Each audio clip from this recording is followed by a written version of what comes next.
Rick Lovell's got a question. This is kind of a deeper question.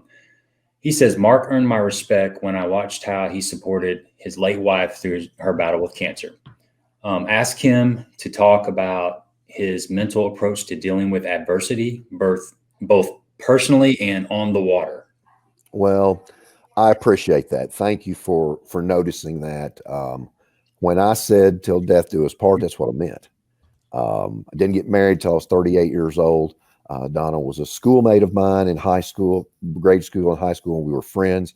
And she tapped me on the shoulder at the St. Louis airport. I hadn't seen her since graduation, hadn't seen her in 20 years, and knew her immediately. And she was so much fun.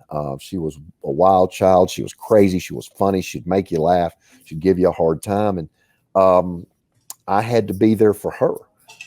She was there for me when I got sick in 2005 with meningitis and almost died at Gunnersville. I was in the hospital 17 days, and she was pregnant with our second child at that time. And she never left my side. She never left the hospital. And when we got the diagnosis of pancreatic cancer, I was all in. I dropped the fishing poles and the whole 9 yards. But fishing is what saved me through that dark time. There's so much information. There's so many, you don't get any good news with cancer, hardly ever. It's just a continual pounding and pounding and pounding on your character and your basis as a person. And so I started writing fishing articles for websites.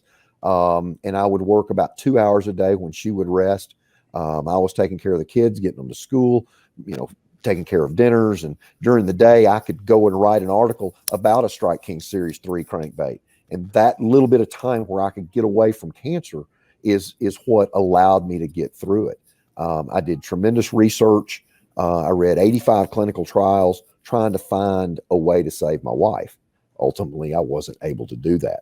So that leads me back to fishing. And, when you lose someone you love from some kind of illness or they're taken away from you suddenly, fishing kind of takes a back seat. It's not quite so serious like it used to be for me.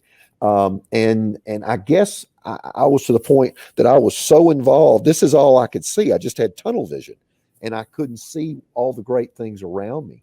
And I got out there and went to the first tournament at the Sabine River, and doggone it, the first day of the tournament, I caught 11 pounds, was like in the top 20.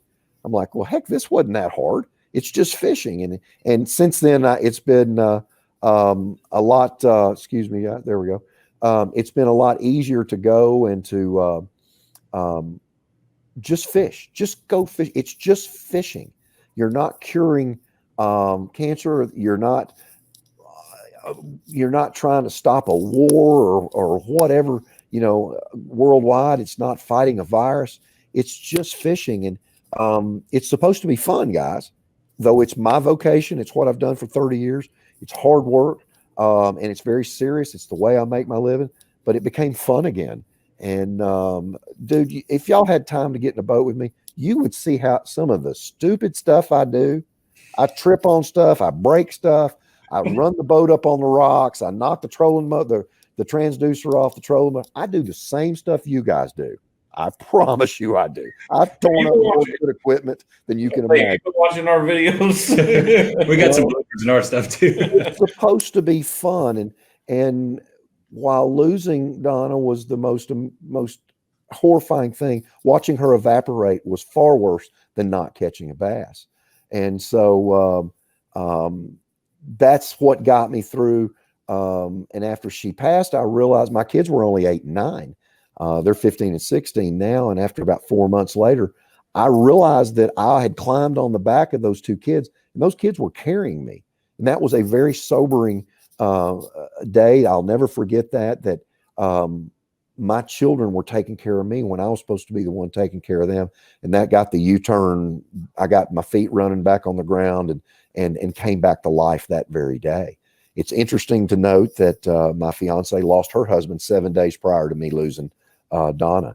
And we met a year later, and a beautiful friendship developed on that.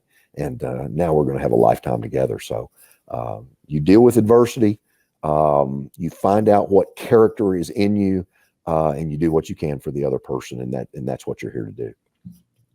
Man, that was beautiful. That was beautiful. That was deep stuff. Thanks for sharing that with us, man. Got me a little choked up there.